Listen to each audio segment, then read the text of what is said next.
Okay. So when did you first notice that Adam started stuttering, and what was your reaction to it? It was in the first grade, and my first reaction was I had it growing up. So I kind of hoped for the best, that it wouldn't really turn into something major, and I outgrew mine, so I didn't take it too seriously. Okay, so it was something you were kind of already familiar with? Yes. Okay. I'm sure that made it at least a little easier.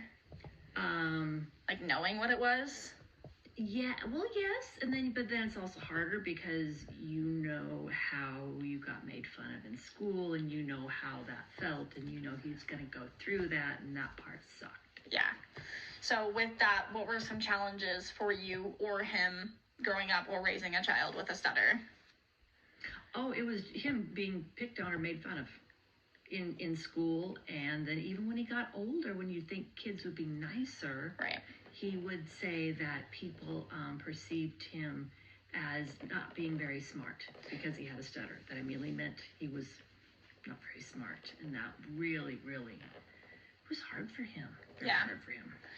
Was it everyone that perceived him that way, or did adults perceive him differently with having a stutter? Well, I don't think anyone actually did perceive him that way. I think Adam just thought they did. I don't know. Right. But I forgot what you said then. I think I answered something different. No, you're good. I just said, like, did he perceive adults, like, thinking of him that way, or was it just other kids? No, because adults are just as awful as kids sometimes, and there were times when an adult would say something completely insensitive, and I think part of my family at times said things that were completely insensitive, even though there's other stuttering in our family. Okay, yeah. I know you briefly tried speech therapy with him. Can you just briefly talk about that?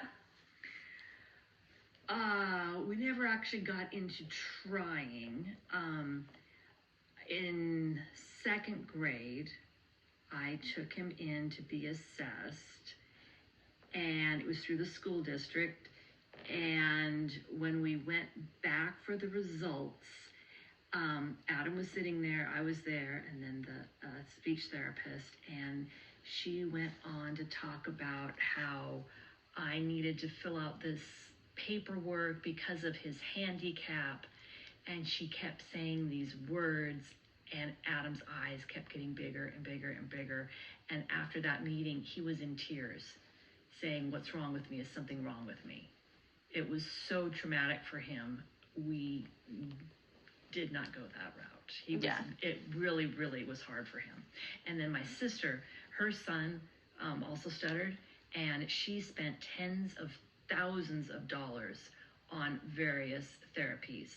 And she told me that none of them worked. They have to be ready for it to work, and she spent all this money and was for nothing. So she did not really encourage me to do it. Right. Yeah, that's fair. And then my final question is, did you ever find yourself like trying to talk for him or trying to finish sentence for him or anything like that? Yes, it's very, very hard not to. In our family, I think I was much better at not because I went through it. But his dad would finish his sentences all the time, and it really bothered him. Yeah. Yeah, but it's hard. It's hard. Yeah. Because you think you're helping. Yeah. And especially if it's your child. Yeah. Yeah. Awesome. Okay. Thank you.